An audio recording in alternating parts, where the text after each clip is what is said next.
세자와의 대결에서 승리한 장욱은 꿈에 그리던 정진각에 들어왔지만 송림의 총수 박진은 장욱을 수련시킬 생각이 없어 보입니다. 다만 장욱을 송림으로 데려왔으니 그의 아버지 장강이 다시 나타나서 이 혼란한 상황을 정리해주기만을 바라고 있죠. 박진은 장욱이 수련을 하지 못하도록 최소 1년은 집중해야 읽을 수 있다는 서경 선생의 심서를 장욱에게 줍니다. 그러나 마에 이 선생의 도움을 받은 장욱은 그 심서를 마음으로 읽는 방법을 익히게 되죠. 한편 장욱 곁에 있기 위해 송림 하인 선발대회에 출전한 무덕이는 츤데레 세자와 서율, 당구의 도움을 받아 결국 송림의 하인으로 선발됩니다. 그런데 장욱은 무덕이가 구겨서 던져줬던 종이를 다시 건네주면서 나도 보고 싶었다는 답장을 합니다. 그 종이에는 무덕이가 마음으로 쓴 연서, 즉 연애편지가 적혀 있었고 장욱이 그 내용을 마음으로 읽은 것이죠.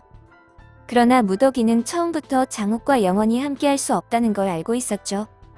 자신이 낙수였다는 정체가 탄로나는 순간 무덕이는 사대 가문과 왕실 사람들에게 죽임을 당할 신세이기 때문인데요. 결국 무덕이는 장욱의 고백을 애써 외면하기 시작합니다.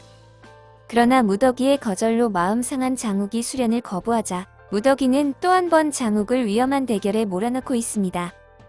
바로 세자와 장욱의 2차전을 만든 것이죠.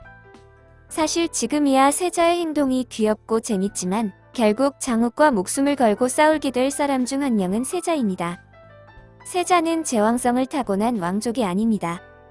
그리고 장욱은 제왕성을 타고났지만 장욱의 별자리판은 이미 다른 걸로 교체되어 있죠. 그런데 제왕성을 타고난 별자리판 원본은 진무의 손에 들어있는 듯하죠.